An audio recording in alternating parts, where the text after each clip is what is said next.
شیطان چې توبه وباسي نو الله به معاف کی. شیطان چې توبه وباسي نو الله به ورته معافي وکي. نو الله فعلم کې دا چې را دا شیطان چې کوم دی دا توبه وباسي نه، شیطان چې کوم دی توبه نه وباسي، دا الله ته پته ده. دا الله په علم کې چې شیطان با اس کلم توبه ونه باسي. کتابونه کې داسې واقعا ذکر شوی ده. نو هغه ویلي دي چې را موسی علیه السلام پسې شیطان لاړو. شیطان ورته د الله پیغمبره وزه چې توبه وباسم الله به ما معاف کی. زه چې توبه وباسم الله به راته معافي وکي.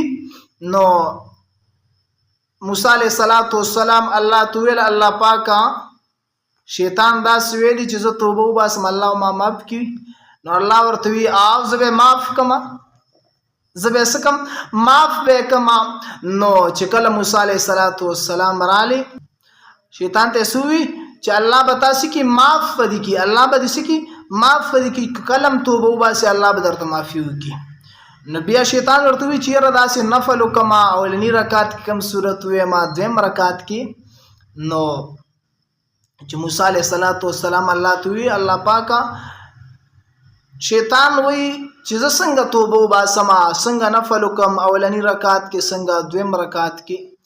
نو الله ورته وی چې موسی شیطان ته وی چې آدم علیه السلام تاسو کا سجده وکا. اوس خو ژوند نه دی، قبر ته لاړ شو. آدم علیه السلام ته قبر ته سجده وکا، قبر ته سوکا سجده وکا. نو اصل کې شیطان هو آدم علیه السلام چې کله ژوند دی نو سجده نه وکړي. نو شیطان وی چې یاره داسې هونی شي کېږي، زه اوس قبر کې پروت ته زه قبر ته ورځم سجده به ورته کوم. نو سجده هغه اونکړه. نو الله ته دا پته چې یاره شیطان چې کم دی سو دا توبه نه وباسي. تر دې پورې ما اوریدلی چې یاره په قیامت کې به الله وی چې اوس د آدم علیه السلام ته سجده وکا نو معاف پدې کما.